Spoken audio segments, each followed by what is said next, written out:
नमस्कार, मैं सतेंद्र कुमार और आज बात करेंगे सुप्रीम कोर्ट के फैसले के बारे में जो 26 अप्रैल शुक्रवार को आया। सुप्रीम कोर्ट में ईवीएम और वीवीपैट के लेकर बहस चल रही थी। विपक्ष के याचिका पर सुनवाई हो रही थी,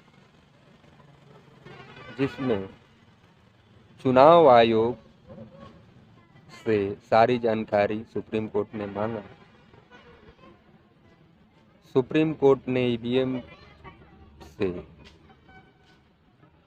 वोटिंग जारी रहने का फैसला दिया, लेकिन यह भी कहा कि चुनाव में दूसरे या तीसरे नंबर पर रहने वाला उम्मीदवार ईवीएम की जांच करा सकता है, वो भी 7 दिनों के अंदर। इसकी जांच में आने वाले खर्चे जो भी शिकायत करने वाले उम्मीदवार होंगे उन्हीं को उठाना पड़ेगा। अदालत ने यह भी कहा कि मतदान के बाद कम से कम 45 दिनों तक जो वीवीपैट के स्लिप हैं उन्हें सुरक्षित रखना होगा। ऐसा इसलिए कि किसी तरह के अगर विवाद की स्थिति होती है तो ईवीएम में पड़े वोटों के साथ उसका मिलान किया जा सके। चुनाव आयोग ने सुनवाई के दौरान कहा कि हर वीवीपैट का मिलान कर पाना ईवीएम से संभव नहीं है।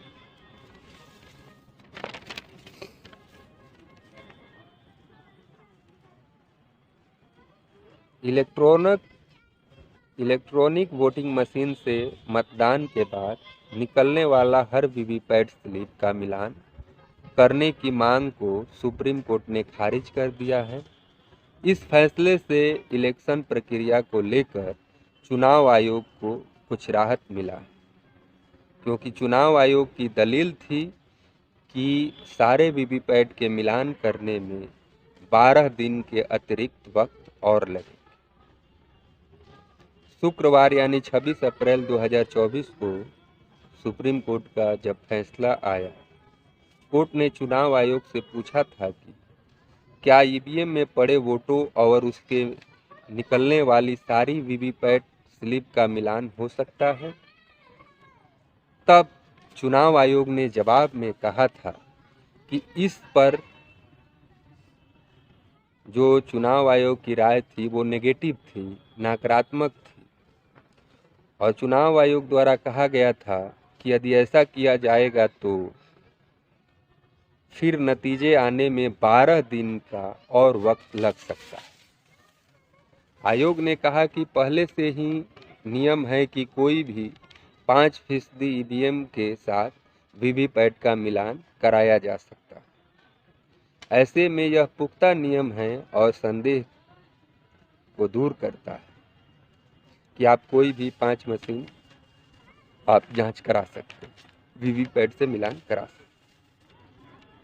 चुनाव आयोग ने यह भी समझाया कि आज तक ईवीएम के साथ हैकिंग नहीं हो सकी। ऐसे में उस पर सवाल उठाना तकनीकी लिहाजे से किसी तरह ठीक नहीं है। नतीजे के 7 दिन के अंदर जो 2 नंबर और 3 नंबर के उम्मीदवार हैं वो शिकायत दर्ज कर सकते हैं, और चुनाव आयोग द्वारा जो वीवीपैट और ईवीएम के कंपनियों के जो इंजीनियर हैं उनके द्वारा उनकी उपस्थिति में इसकी मिलान कराया जाए। अब सवाल लोगों के बीच में यह है कि टेक्नोलॉजी जिस तरह बदल रही है उस तरह खुद को बदलना जरूरी है या नहीं, यह आप खुद तय कर सकते हैं। इस आधुनिक युग में हर लोग हर चीज का एक्सपर्ट नहीं, लेकिन चुनाव आयोग का जो सवाल था सुप्रीम कोर्ट में कि ये मुमकिन नहीं है हर वीवीपैट का मिलान करना, तो सोचिए ये वीवीपैट का स्कीम क्यों लाया चुनाव आयोग। इतने लाखों करोड़ों रुपया जो जनता का पैसा है, आखिर क्यों चुनाव आयोग ने खर्च किया। कोई भी चुनाव प्रक्रिया हो, वो प्रक्रिया ऐसी होनी चाहिए जो पारदर्शिता, जिसमें ट्रांसपेरेंसी हो, जिसमें ये दिखे कि ये सही हो रहा है। क्योंकि मानना है लोगों का कि न्याय होना ही जरूरी नहीं है, न्याय दिखना भी जरूरी। पहले बैंकों में होता था, खास करके जैसे आरबीआई बैंकों में, वहाँ पर जो सैलरी दिया जाता था जितने भी एम्प्लॉय को, किसी भी बैंक कर्मचारी को या पुलिसकर्मी हो, तो उन्हें आरबीआई से जो पैसा आता था वो जोह कर आता था। वहाँ पर तराजू था और तराजू पर वहाँ पर पैसे की गड्डी रख दी जाती थी और उसका वजन कर दिया जाता था, और वहाँ पर ये था कि इतने वजन हो गए तो इतने लाख रुपया हो गए। 500 की नोट की भी मेजरमेंट था, 1000 रुपये के नोट का भी मेजरमेंट था, 100 के नोट का भी मेजरमेंट था कि इतने केजी है तो इतना लाख रुपया होगा। लेकिन उससे यह पता नहीं चलता था कि उसमें कितनी नोट जाली है, उसमें यह नहीं पता था कि कितनी नोट फटी है। आज बैंकों में आप जाते हैं पैसा निकालने के लिए, 2 लाख, 4 लाख, 5 लाख, 50,000, 10,000, तो बैंक के द्वारा उसको मशीन में गिना जाता है, गिनने के बाद आपको दे दिया जाता है। तो उस समय आपको यह संदेह नहीं होता है कि जो बैंक ने गिन कर दिया यानी इसमें जाली नहीं है और जो क्वांटिटी है वो सही है। लेकिन फिर भी आप काउंटर पर उसकी गिनती करते हैं और उसमें 1-2 नोट ऐसे मिल जाते हैं जो फटे हैं, जो मार्केट में चलते नहीं हैं, और उसका वहीं पर तुरंत आपको बदल दिया जाता है। तो इसी तरह का संदेह इस चुनाव आयोग के द्वारा उत्पन्न किया जा रहा है लोगों के बीच में। और जो पार्टियां, सोचिए कि अगर सारे पर्चियों का चुनाव आयोग मिलान कर दे तो क्या दिक्कत है। इस तरह भी 2 महीने से अधिक का वक्त चुनाव कराने में पूरे हिंदुस्तान का लग रहा है, जहां पर 7 चरणों में चुनाव हो रहे हैं और 2 महीने से अधिक वक्त लग रहे हैं चुनाव प्रक्रिया को संपन्न कराने में। 12 दिन और जनता इंतजार कर सकती थी, क्या दिक्कत है। जब 2 महीने में कोई दिक्कत नहीं है तो 12 दिन में और क्या दिक्कत होगी। लेकिन हर लोगों को यह संदेह मन में नहीं होता कि जो प्रक्रिया हुई है वो सही है।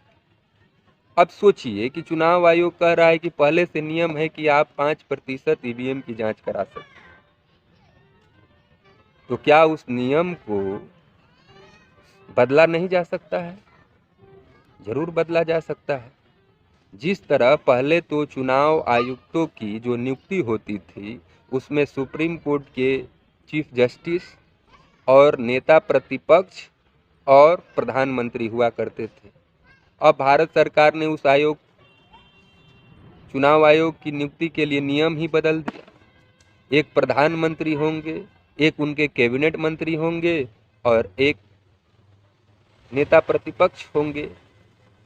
तो अब बताइए कि इसमें 2 लोग मिलकर किसी को चुनाव आयुक्त को नियुक्त कर देंगे तो ये जनता पर संदेह तो बनी रहेगी।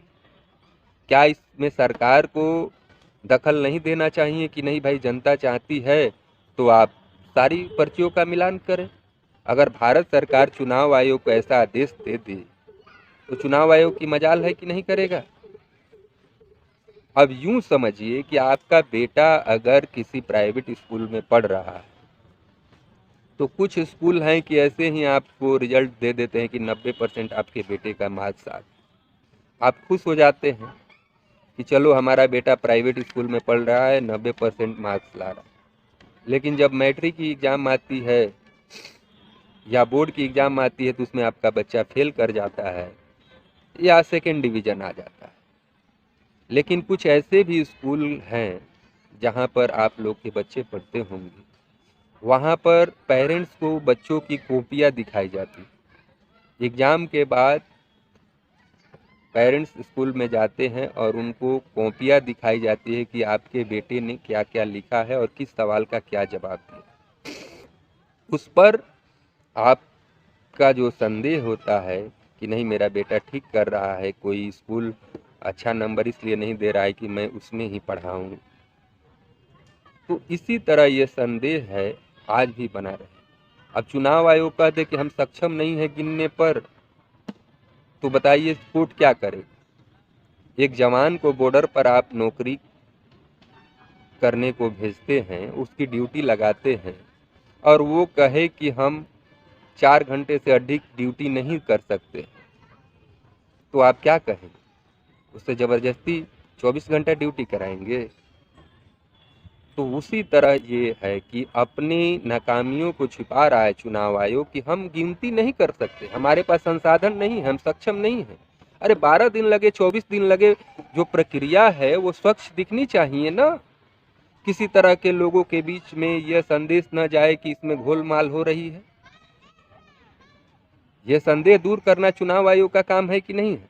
अब सोचिए कि जिसकी सरकार हो, वो सरकार चुनाव आयोग को नियुक्ति कर रही हो, और वो चुनाव आयोग पूरे देश में चुनाव करा रहा है, और वो उस सरकार का मदद नहीं करेगा जिस सरकार ने उसको चुनाव आयुक्त बनाया है। इस पर आपको संदेह नहीं होता है? काफी लोगों का संदेह। कुछ पैसे देकर आप देखते हैं कि केस थानेदार आपके विरोध में लिख देता है, जो गलत वाले की जगह पर सही वाले को फंसाया जा रहा है। तो क्या ये प्रक्रिया सही और स्वच्छ दिखनी नहीं चाहिए? क्या भारत के लोकतंत्र को बेहतर बनाने के लिए ये जरूरी नहीं है कि इसमें सरकार ही खुद कह दे कि नहीं चुनाव आयोग हर पर्ची का मिलान करे, और चुनाव आयोग हर पार्टियों के द्वारा भी ये कहा जाए कि नहीं आप 12 दिन ले लीजिए और वक्त, हमें 4 जून को रिजल्ट नहीं चाहिए, हमें 16 जून को रिजल्ट दीजिए, लेकिन मिलान करके तो दीजिए। आखिर वो पर्चियाँ क्यों लगाई गई? वो वीवीपैट का क्यों इस्तेमाल किया गया? क्यों करोड़ों रुपया इसमें इन्वेस्ट किया गया जनता के पैसे? और कैसे पारदर्शिता होगा कि ये जो वोट दिए हैं वो सही लोगों के पास गया है, जितना वोट मशीन में गया है उतना ही वीवीपैट में गया है? तो ये अपने काम से बचने के लिए चुनाव आयोग के जो दलील दिए गए हैं, और उसी पर सुप्रीम कोर्ट का फैसला आया। क्योंकि जब आप कोई काम कर ही नहीं पाएंगे, वो संभव ही नहीं है, कैसे चुनाव आयोग को उस काम से मना कर दिया जाए? तब जब 190 सीटों के लिए मतदान हो चुके, तो आगे आप खुद समझदार हैं।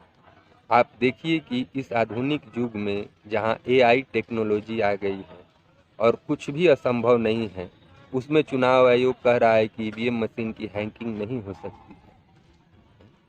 आप फ़ोन चला रहे हैं, आपके फ़ोन में कौन कौन से एप्लीकेशन एक्टिवेट हैं, क्या क्या आपके पर्सनल और डिटेल किस किस कंपनी को जा रहा है, आपको पता नहीं है। और उस आधुनिक युग में कहा जा रहा है कि ईवीएम हैक नहीं हो सकती है। और उसका जो संदेह है, जो वीवीपैट लगाया गया है, आखिर क्यों लगाया गया? तो जब लगाया गया है तो उससे चेकिंग करने में चुनाव आयोग को क्यों परहेज हो रहा है? चुनाव आयोग को तो खुद आगे आके कहना चाहिए कि हम हर वीवीपैट का मिलान करेंगे, 12 दिन देर ही से सही, रिजल्ट तो सबको मिलेगा, फिर सवाल तो कोई नहीं उठाएगा। और मोदी सरकार को क्यों नहीं कहना चाहिए, जो 10 साल से भारत सरकार में है, और इनके भी नेता जब अरुण जेटली हुआ करते थे, सबने सवाल उठाया कि ईवीएम मैनिपुलेट हो सकता है। तो उस संदेह को क्यों नहीं ये भारत सरकार दूर कर रही है? क्यों नहीं चुनाव आयोग को आदेश दे रही कि नहीं आप सारे पर्चियों का मिलान करें, हमें कोई दिक्कत नहीं? चाहे सारी विपक्षी पार्टियां क्यों नहीं दे रही है लिख कर के 12 दिन से देरी से ही सही, आप दीजिए। तो आज ही इतना है, और इस पर जो भी प्रक्रिया आ रही है आप देख रहे होंगे, चाहे प्रधानमंत्री की प्रक्रिया हो, चाहे अन्य नेताओं की हो, कि विपक्ष की मुंह की खानी पड़ेगी। अगर कोई भी संदेह हट जाता है लोगों का, तो इसमें सबका भला है ना। इलेक्टोरल बॉन्ड असंवैधानिक करार दे दिया गया उसी सुप्रीम कोर्ट के द्वारा। किसी सरकार के मंत्री ने, किसी नेता ने उस पर सवाल उठाया, उसको तो सरकार ने भी लाया था। सरकार ने करोड़ों करोड़ों रुपया चंदा उन कंपनियों से लिया जिनकी आमदनी ही कुछ करोड़ थी। तो ये संदेह दूर करना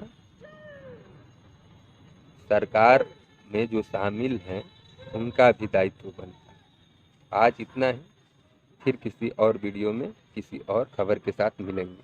तब तक के लिए नमस्कार।